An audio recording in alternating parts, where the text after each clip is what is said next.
Hi, my name is Megan, and I work at the Center for Scholarly Communication as a graduate academic assistant. In this video, I will review how to go about starting your Tri-Council research proposal. There are 5 stages in the writing process: pre-writing, drafting, revising, editing, and submitting your work. In this video, we will review how to plan and draft your research proposal. Try to do these stages separately. Start with pre-writing, where you begin to get your thoughts down on paper. Try not to worry about things like formatting, word choice, grammar, and other things. During this phase, tackle as much as you can with brainstorming and getting your thoughts down on paper, and concern yourself with revisions and editing in a later stage. So in this video, we focus on the pre-writing and drafting stage of your proposal. First, let's review what this video will cover. First, we'll talk about the purpose of a proposal, and then we'll get into some brainstorming techniques. There are a number of different tools and strategies that can help you get started. We will then discuss what information to put in your outline for your proposal. Finally, we'll cover all of the basic components of a research proposal.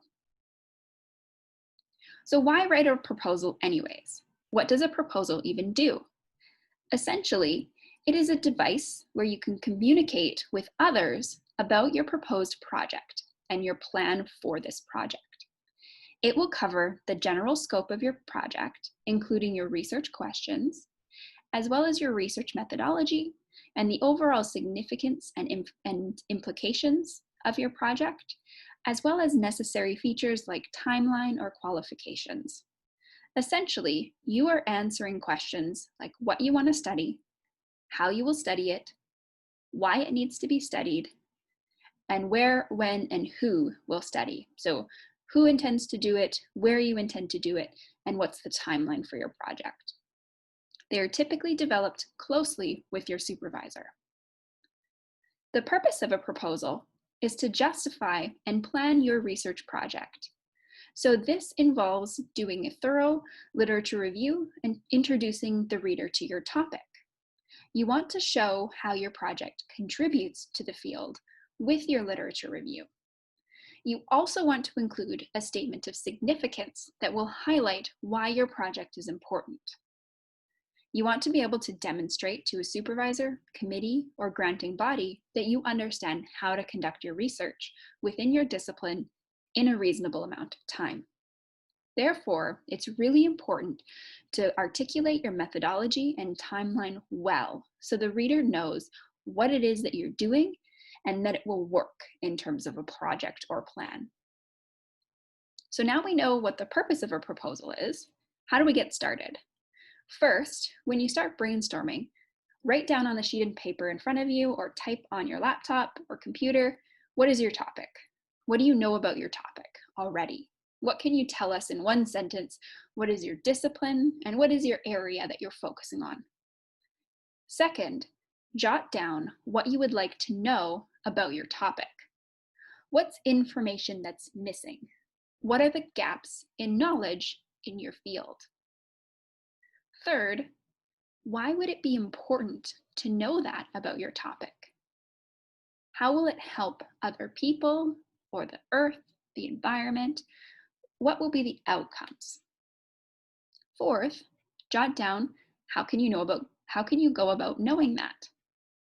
These brainstorming components help you develop your introduction and background, the significance and gap in knowledge, the implications, and your methodology. It's helpful to really take some time to write down your ideas and brainstorm.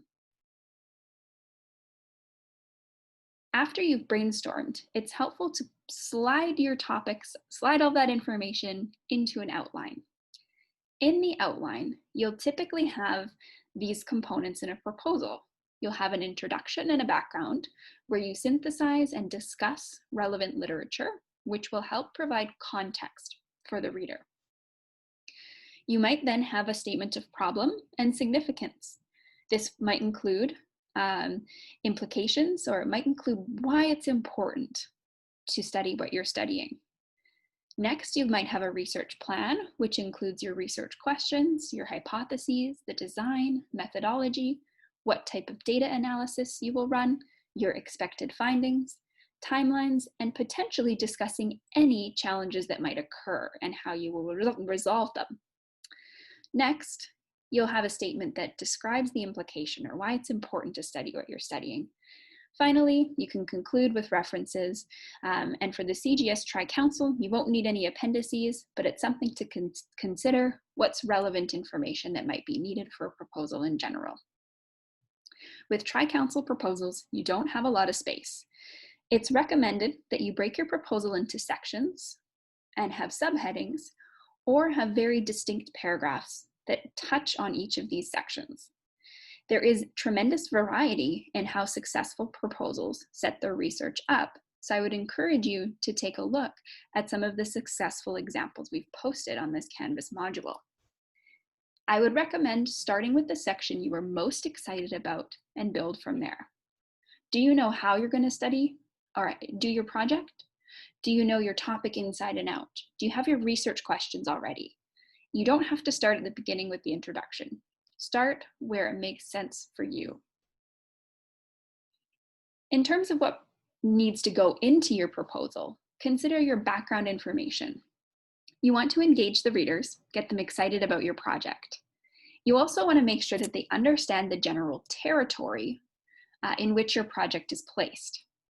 You also want to talk about the scope in terms of what your project will actually cover and what it will answer. Overall, you want to provide an overview of the sections in your proposal. This is optional, and especially for CGS proposals where you have limited space, it may not be necessary to outline each of the sections, but it's something to consider. As you're doing the introduction, consider creating a research space, or CARS moves. The first move is where you identify a research territory. This is where you introduce and review items of previous research in the area. The second move is where you establish a niche, where you use your words to help indicate a gap in the previous research, raise a question about it, or how you could extend previous knowledge. The third move is where you try to occupy that niche, where you say this study will achieve these outcomes, and you will outline the purpose or aims of your present research. In this case, it also talks about previewing the structure of your thesis and providing a mini synopsis. This is not necessary in the Tri-Council proposal, but it's something to consider in other proposals that you write. So for example, there are certain language or there are certain sentences that you can use that can help you articulate each of these moves. For the first move, where you identify a research territory, you might say something like, a central issue in my subject is this, or many recent studies in this area have focused on this topic. In recent years, researchers have become increasingly interested in this topic. When you go to establish a niche, you might use language like, however, these studies have failed to recognize this, or X has been extensively studied, but less attention has been paid to Y. When you try to go about occupying that niche, you'll start to describe that the purpose of the investigation is to do this, or the focus of my research is on this, or I will ask the following questions, or the remainder of this paper or of this proposal is divided into 5 sections. So consider the type of language that you're using when you go about drafting your proposal. Now, when we look at methodology for how you are going to accomplish your project, you want to outline your overall approach. Mention if your study is qualitative, quantitative, or uses mixed methods. When you describe the experimental research design, identify why it's the best fit for your project. You want to be specific about the methods of data collection you're using and the analysis. You may want to talk about any potential limitations, but again, in a CGS proposal, you may not have the room. A helpful distinction is the difference between methodology and methods. Methodology is your approaching theory. So it talks about your theoretical framework, your research questions, the paradigm, and the approach that you use. Whereas the methods are your actual data collection techniques, your procedures, your sampling techniques, your population, or what you're doing to calculate your findings. It also can include your materials that you use. Essentially, you want to answer questions like how the research will be conducted and how the data will be obtained and analyzed. Some considerations for your methods section include, are these the correct and best methods for your specific questions? Are the methods proven or used often in your specific discipline? Are they feasible given the timeline and support available? Is precision or the extent of the study appropriate and sufficient to answer your questions, hypotheses, or objectives? And finally, consider if all of the investigators are competent to use these methods. Overall, your methods section answers how you will be answering your research questions.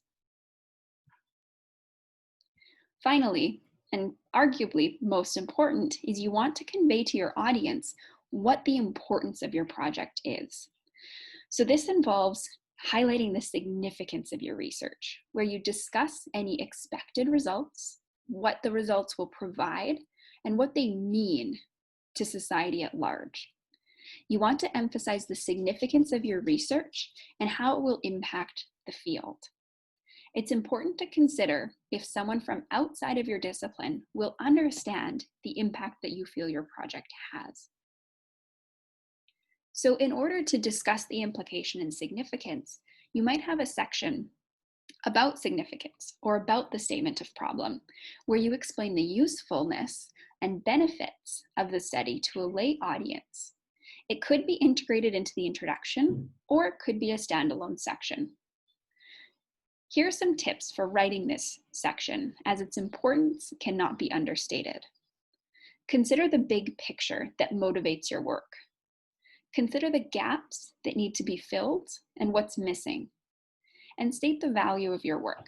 Try to be excited about the topic that you're writing about. That excitement can help fuel why your research is important, why you want to know what this project will tell you. So it's a balancing act between putting enough information in to accomplish the goals without providing too much detail that will come later in your actual thesis or dissertation. So while it can be tricky starting your research proposal, start with the techniques that help, like brainstorming, start with outlining, and fill in different sections of your proposal.